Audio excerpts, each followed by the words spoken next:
So peguam ni lah akan uruskan. Dia akan buat SMP tu sesuai dengan syarat yang kita nak. So pembeli pula ada peguam sendiri yang berhubung, mereka pun bincang apa syarat-syarat yang dua-dua setuju kan. Rumah tu mesti dijual dalam keadaan baik, dah siap cat, macam-macam lah kan, boleh bincang kan bila jual beli rumah kan.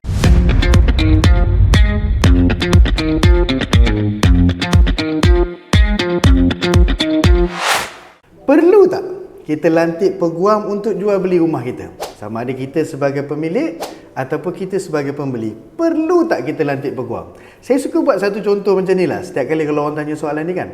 Perlu tak kita cari seorang cikgu mengajar anak kita? Tadika sebagai contoh. Ataupun senang faham, perlu tak kita ambil seorang ustaz untuk ajar anak kita mengaji? Kita pandai mengaji kan? Kita boleh mengaji kan? Kita boleh ajar sendiri kan? Boleh kan? Mahir kan? Okeylah, kita ajarlah. Tapi kenapa ramai yang masih memilih untuk panggil ustaz untuk mengajar anak dia mengaji? Kenapa? Satu, kerana komitmen masa. Kita tak sempat nak buat. Yalah, kita kerja, malahan ada di antara kita yang businessman, masa tak menentu, kadang-kadang outstation. Jadi, bila anak kita nak mengaji dengan kita? Satu, komitmen masa. Dan yang kedua, kemungkinan kita tahu kita somehow mahir, tapi belum tentu kita mahir mengajar. Jadilah soalan yang kedua, situasi kedua, belum tentu kita mahir nak mengajar apa yang kita mahir tu. Yang kedua. Yang ketiga adalah dari segi ahlinya.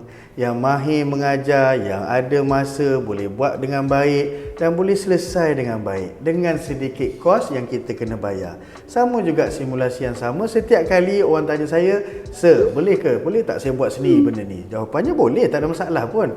Malahan tak pernah pun dalam satu undang-undang kanun tanah negara ke, Valuers Appraisal Estate Agency Act 242 ke sebagainya kan, enactment tanah negeri menyatakan setiap transaksi wajib guna peguam. Tak ada. Tapi kita ada tak ramuan yang sesuai untuk kita buat sendiri? Masanya, kemahirannya, kerjanya, komitmennya, penyediaan dokumennya, SMP pandai tak draft sendiri? Yalah, kita nak jual beli rumah, sudah tentu kena ada dokumen perjanjian jual beli yang bersetuju, mengesahkan syarat apa yang terlibat, cerita pasal pinjaman, pindah milik. Aduh, baru sebut SMP pun kita dah terkebir-kebir kan. Semata-mata nak jimat, tak nak bayar peguam, kita nak buat sendiri. Silakan. Mahir tak kita nak pergi pejabat tanah untuk isi borang, untuk buat pindah milik, kena pula hantar sekali, tak lulus, kena buat lagi. Ini dalam cerita buat konsen. Kalau saya sebut konsen pun kita terpinga-pinga, tak apalah kan.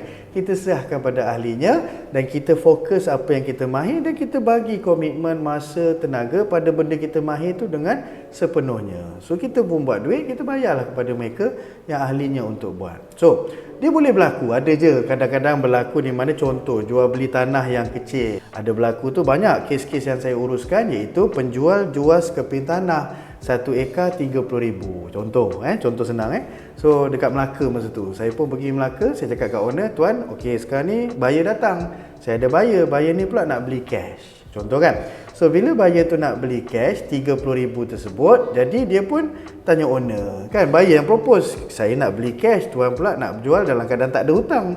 So bila tak ada hutang, tak payahlah nak buat pelepasan gadaian apa semua, tak payah. So bawalah pergi pejabat tanah, tanya pandangan pejabat tanah, "Tuan, ini pemilik, ini pembelinya.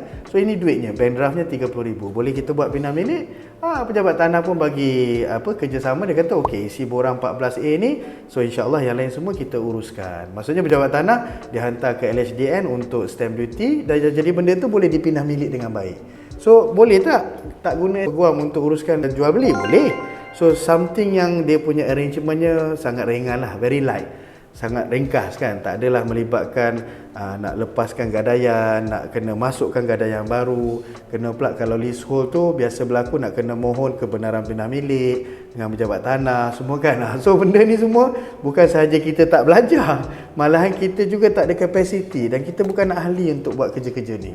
So kita lantiklah peguam yang sesuai, bukan sahaja dia buat kerja kita dalam keadaan penjual dan juga pembeli. Bukan sahaja peguam yang kita lantik tu buat kerja kita, malahan dia akan jadi orang yang represent kita. Dia akan protect kita lah. Sekiranya pembeli pening kan buat hal tak jadi proceed ke, dia nak saman kita ke apa ke, kita ada peguam sebagai defender utama kita di hadapan untuk apa-apa urusan perundangan. So peguam ni lah akan uruskan. Dia akan buat SMP tu sesuai dengan syarat yang kita nak. So pembeli pula ada peguam sendiri yang berhubung, mereka pun bincang apa syarat-syarat yang dua-dua setuju kan. Rumah tu mesti dijual dalam keadaan baik, dah siap cat, macam-macam lah kan, boleh bincang kan bila jual beli rumah kan. So bila dalam keadaan ini penjual tersebut dah rasa selesa lah, pasal apa? Dia ada third party yang represent dia dan protect interest dia, kepentingan dia dalam jual beli rumah tu. Objektifnya dia jual, dia nak dapat duit tu. Bila masanya, bila dah selesai semua pindah milik dan sebagainya lah, bila masa sesuai lah, dah settle, dah pindah milik, bank yang pembeli tu dah masuk gadaian, semua dah okey. Bila buat carian, tengok dalam sistem pejabat tanah memang dah ada nama pembeli, nama bank sebagai pemegang gadaian dah masuk, so selesa. So peguam akan nasihat pada bank pembeli untuk release baki bayaran. So owner pun dapat duit kan, untuk sibuk buat kerja, pergi balik kerja bisnes, tahu-tahu lawyer call, "Assalamualaikum tuan, duit dah siap, dah ready, bolehlah datang ambil." Faham tak kan? So kita adalah pihak ketiga, bukan saja committed, mereka orang profesional yang uruskan. Cumanya adalah fee dia. Berapa fee dia? Kalau ikut pada kadaran semasa, jadual semasa, yuran guaman iaitu 1.25% daripada harga jual beli. So kalau rumah tu RM500,000, dalam lebih kurang RM6,000 lah dia punya kos guaman dia. So tak banyak kan, daripada nilai rumah yang kita jual dapat untung pula tu. So kita adalah professional fee yang kita kena bayar kepada seorang peguam. Jadi nasihat saya apa? Sebelum saya akhiri video ni, kalau tuan-puan terlibat dalam satu jual beli, lantiklah peguam. Bagilah orang yang mahir, ahlinya, komited untuk buatkan urusan kerja kita dengan sedikit fee yang kita bayar. Okey? So apa-apa pun berbalik pada keputusan masing-masing. Diharap video ni membantu anda untuk buat keputusan dengan baik. Steady.